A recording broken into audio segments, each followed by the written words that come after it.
Nathan with Nerdettes Newsstand, and I want to talk about a couple small things that have arisen in the past 24 hours when it comes to the Johnny Depp and Amber Heard situation.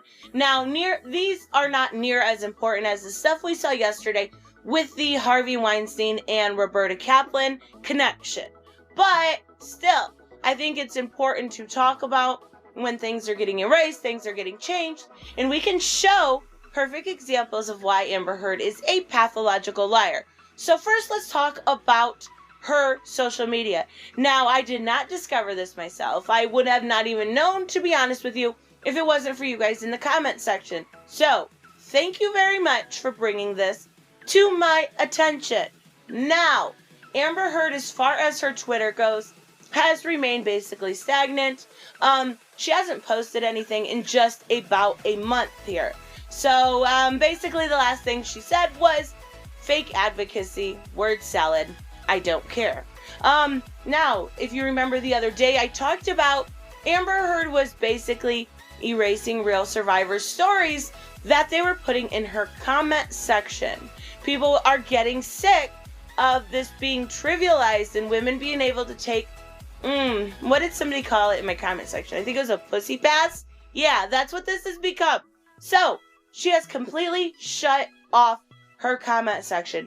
Completely. No more talking to Amber Heard. I mean, I'm pretty sure at this point you can still DM her, but I think it goes through some sort of spam filter, so you're not going to be able to reach her. She's ignored everything, and she's turned herself off to social media, and I do think at this point it is because she is running scared.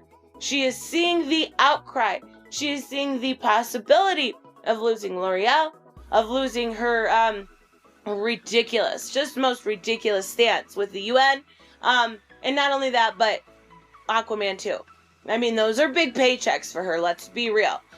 So, she's scared. She's running scared, right? So, she has completely silenced everything, and I think she's kind of gone off the grid. You know what? I don't care. She deserves all of this. Don't fake and make real victims trivial. It is that simple. So, let's talk about this article from Mew. I believe that is how it is pronounced. Also, I will put a link to my Justice for Johnny Depp playlist in the description. I don't want to completely keep going over information I have before, so if you want to keep up to date with the situation, the playlist will be in the description. But there has been a lot going on, so we're going to demonstrate just exactly how she is not only a habitual liar, but she is a pathological liar.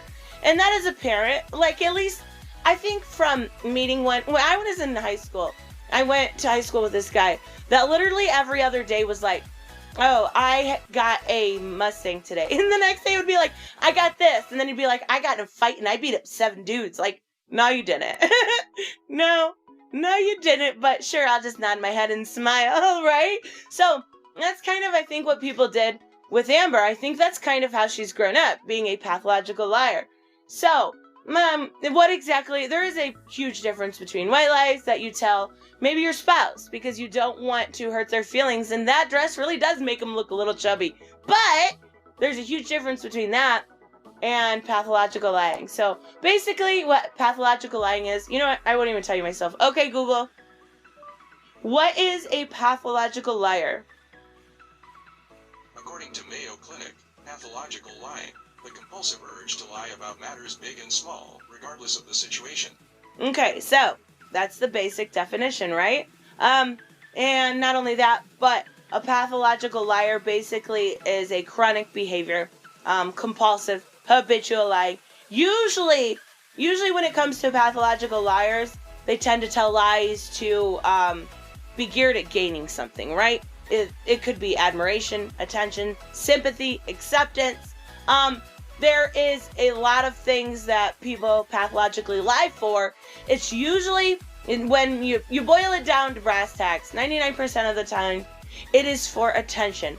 Whether it is positive or negative. When she was playing the victim card, it was sympathy points. So, pathological lying, there's 5 instances here. The first one has to do with calling a lesbian police officer who arrested her homophobic. Now, if you remember, I talked about this in a previous video. Her first incident with domestic violence was not with Johnny.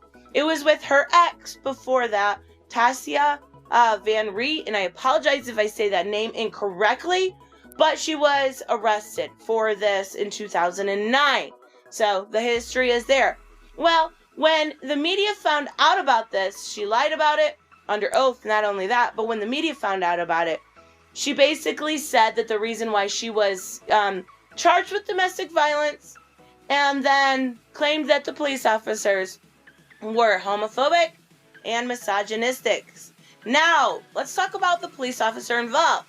Her name is Beverly Leonard. She's a lesbian police officer and an activist. She did go on Facebook in a statement saying, "I am so not homophobic or misogynistic. The arrest was made because an assault occurred and I witnessed it. And the parties were in a domestic relationship." So well said. She tried to claim to the media the only reason this this arrest for an assault occurred was because they were homophobic against their domestic partnership. No, it's because you hit her. It's because you assaulted her. First instance of pathological lying. Now let's go to number 2. She claimed that Depp beat her so badly that the bed broke. She said he split her lip, bashed her in the nose so hard that it nearly broke, blackened both of her eyes. She also added at the time that the actor was so violent that he broke the bed in the process. This account is disputed by multiple witnesses who each provide sworn testimony that they engaged in face-to-face with a makeup-free and clearly uninjured Miss Heard following these days. So, yeah, this is all fake. I mean, we know that at this point, but it's just kind of showing exactly how far she goes. She also went as far, and if you remember, see, I keep saying if you remember, I feel bad because I've done a lot of videos on this, but when it came to Depp's finger, she cut it with a glass. Remember, it was a vodka bottle.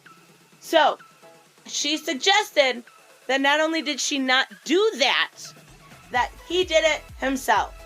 Really, it took 3 surgeries to reconstruct his fingers. He would totally do that to himself. What? Really? Yeah, okay. I guess so, Amber, you're ridiculous. So, she screamed that Depp, and I think I just talked about this yesterday. She screamed that Depp was hitting her when he was standing at the other end of the room. It was 2 days ago. This was the defecation on the bed story, right? She turned her phone on, tried to get sound bits. It didn't work out. She started screaming in her phone, "Johnny, stop hitting me. Johnny, stop hitting me," when he had never done such a thing. And she said that he threw a phone and hit her in the eye when it landed 4 feet away. Now, how do we know all these things to be true and can take his word for it? We're not just taking his word for it. He had security guards posted outside the door to make sure she didn't try this stuff. And, she got caught. This one's my favorite. Like, if you can have a favorite, I guess. Because it's the most ridiculous. She submitted fake hair. Fake hair. My God. I'm not laughing about this situation. I'm laughing about the insanity of this woman. Why isn't she been tried in a court yet?